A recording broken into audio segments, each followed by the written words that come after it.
What up, gang? Carolina Jackpot Time coming at you December 1st, 2023. It's Friday afternoon. It's a little bit after 2 o'clock. It's 25 days until Christmas. You guys believe that? Wow. I haven't done a bit of shopping yet, so spoiler alert, if anybody I know is watching this video, I ain't got your gift yet. So the hits just keep on coming with the transfer portal stuff for South Carolina. So far, in addition to Juice Wells, who we talked about at length yesterday, the kicker, the damn kicker, Mitch Jeter, has entered the transfer portal. I think he's set to be a junior, if I'm not mistaken. And also wide receiver who saw some action this year, Omega Blake, number 89, has also hit the portal, which is kind of surprising to me. Aside from those guys, there's a handful of other guys that were depth people. So you may remember the name Felix Hickson, defensive lineman. I think he came in, I think he was 2023 class. Might have been 2022. He was a big guy. Didn't see any action. He hit the portal. Donovan Westmoreland was another backup guy at the portal. Landon Sampson, wide receiver out of Texas, hit the portal. Now, he spent some time away from the team this year. There may have been some personal issues there.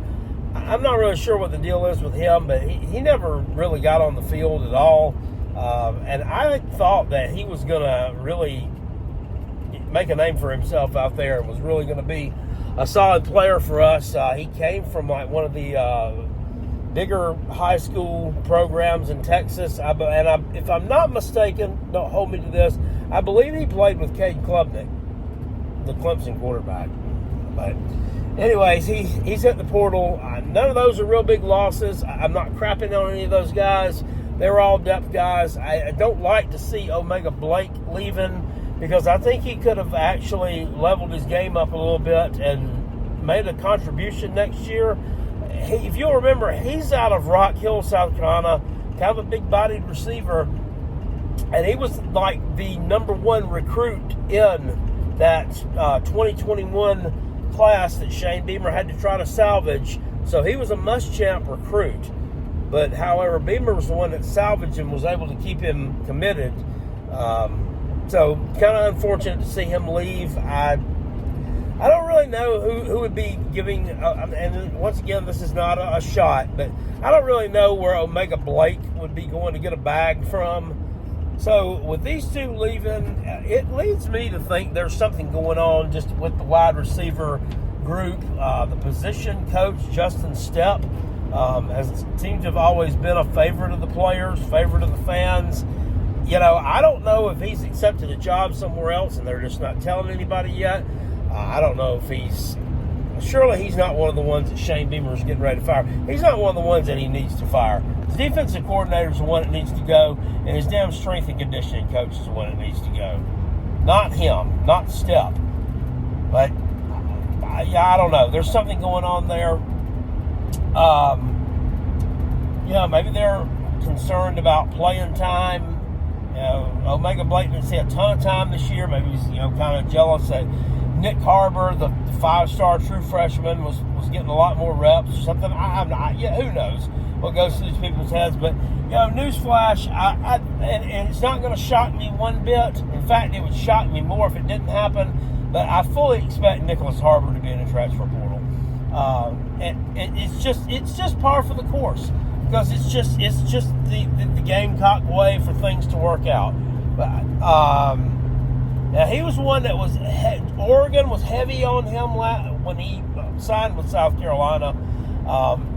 And Maryland was involved also, but Oregon was the one that we thought was the front runner.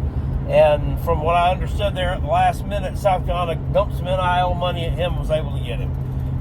But he was fixing to go to Oregon. So, Dan Lanning and his group of shitbags finish up tonight with and that's what they are, shitbags, because they're going to try to get this guy. I know they are. they finish it up tonight with the conference championship game, and then they'll most likely, if they win, they'll be in the college football playoffs. If they lose, which I hope they do, they'll be in a New Year's Six game. So anyway, we'll probably find out some more about him on Monday, I would think, when everybody can kind of, really actually get in the portal. Because most of these guys, unless they're graduate people, they're not actually in the portal. They've just said they're going to enter it. So, I like I said, I will be more surprised if Nicholas Harbor plays for South Carolina in 2024 than if he plays for somebody else. So he's going to dump a big bag at this guy, and I don't know if they're going to be able to match him. Now, I've also heard some decent rumblings because, like I told you yesterday, the transfer portal giveth and it taketh away. They're going to go out and sign some dudes. They freed themselves up a lot of NIL money by losing Juice Wells. So there is a young man at FIU, and don't laugh because it's a non-Power 5 school that caught about 1,200 yards worth of balls last year. And his name escapes me right now. He's hit the transfer portal. He wants to try himself out at a Power 5 school, see what he can do. I've heard South Carolina is interested in this guy. If there's mutual interest or not, I don't know. I would certainly hope there is. I've also heard rumblings of the name Chris Tyree, a wide receiver from Notre Dame, who has been a pretty decent player. He, I guess, had the transfer portal there after, he wants to go see what else he can do somewhere else. If South Carolina were able to land these guys, I mean, would you feel so bad about losing Juice Wells? I would. Quite frankly, there's no character with, you don't know what kind of character any of these people have anyway. But I'm going to link down in the description box below a video. It was a short that I found that Juice Wells did with, it was part of an interview he did with Spencer Rattler and the dudes from the Bussin' with the Boys podcast. This was 8 months ago. If you can just listen to him talk and the way he talks, this should not come as a surprise to anyone. Had I heard this before all of this happened, this was the first I'd seen of this. I don't really pay attention to Bussin' with the Boys. I have my own little set of podcasts I listen to, and I rarely deviate from them. Not that there's anything wrong with Bussin' with the Boys. It's just not one of my, it's just not in my wheelhouse right now. Maybe it will be one day. If you just listen to him talk, this should not come as any surprise. He's all about me, what I can do. They asked him what defensive backs in the SEC that he respected, and he's like, none. Because I feel like if I'm respecting them, then, that's like taken away from me, you know what I'm saying? Because I'm like, well, fucking none of that made any sense. It didn't. And Spencer Rattler was there with him, and he was kind of laughing and yucking it up too, and I think that he was just, kind of pretty much doing that just to I don't know, what humor Juice Wells. I don't think Spencer Rattler has those types of beliefs, at least, nothing that he's done while he's been at South Carolina would lead me to believe that he's just the shitbag type who's all out for themselves. But I don't know. Wells goes on to talk about his family, and he's one of 7 children, and he's the only boy, and my mama raised me. I think he's pretty much saying his mother raised him by himself, and I'm not throwing shade or speculating on anything, but it doesn't sound like his dad was, I don't know, maybe wasn't a big part of his life, but his dad came to his defense on social media about a week ago, which, is not surprising that, when somebody's in line for a big payday, that everybody comes out of the woodwork that from the past, right? So, once again, I don't know. I don't know what his family situation is, but it must be hard for a guy who's just suddenly come into a bunch of money that everybody else in the world will be coming, hey, can I get one? Or somebody, hey, I knew you in high school. Can I hold $20? That type of thing. And then just reading into some more about his departure today off the 24/7 site for the Gamecocks. It had a lot to do with had a lot to do with one part that concerned me was that he said he didn't like the way his injury was handled, and he had some issues with the sports medicine department. That would also include the strength and conditioning staff, as it were. He needs to get to work on that. He really does. That's an issue. So I don't know what the problem was there. But then I've also heard that he was ready to play by the Texas A&M game. He just chose not to. If you go back and listen to some of Shane Beamer's old press conferences from around that time, he was very dismissive when talking about Juice Wells, and he said something before the Clemson game like, I don't know where his something about we're worried about. Well, he was basically worried about where his head's at. Physically, he's fine. Mentally, I'm not sure about. I'm paraphrasing there. Was somewhat of the quote. So, yeah, I don't know. I think that they knew he was going to leave, and he was afraid to say anything because he knew that it would cause a shitstorm. He being Beamer, pronoun boy. Which, yeah, that's him, and I know that's his mentality, but sorry, if it was me and it was my program, I wouldn't. No, not with me. That wouldn't fly with me. And I bet you any of these old school coaches like Nick Saban, and then not so much an old school coach, but a coach with a lot of old school values, a tough coach like a Kirby Smart, I don't think those two would be putting up with that shit. They'd probably say, "Look, you're ready to go. We need you. You're here to help us win. So either you get your ass out on the field and get to practice, or get to stepping, bro." So that's probably what they would have told him. But I don't know. Shane Beamer, I guess, chose not to do that, and I really don't know exactly what all went down with that. It's just tough. It's a tough thing to have to deal with.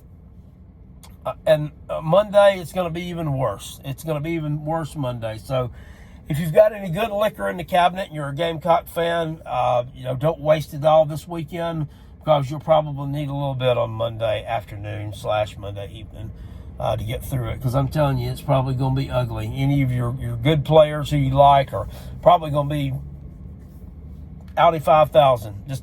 I'm just preparing myself for that because I think that's probably what the sad reality is. But hey, guys, we got a good recruiting class coming in, right? And that's going to free up some money for them to go out and get some other people. So all I can speculate on is from some rumblings I've heard, and that's all they are, is rumblings. I haven't heard anything, haven't seen anything official on anybody's Twitter account other than the ones we already talked about that's been confirmed, and don't really know what's going to happen at this point.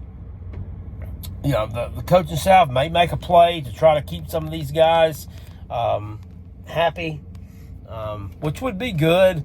But at the same time, if you want to look at it from another approach, you went 5-7 this year. Team wasn't good. Is replacing them with some pieces, possibly from some teams that had some success this year, or replacing them with some high production guys from somewhere else, would that necessarily maybe be a bad thing? I always thought, you can't do stuff like that because they won't have chemistry together. They won't be able to jihad together well. Well, I didn't think so either until I saw Mike Norvell's team play this year. Didn't seem to have a real problem with it. Jaheim Bell was brand new. Keon Coleman was brand new in there. Handful of others brand new in there. They seem to do just fine. They'll be playing for a conference championship tomorrow night. So,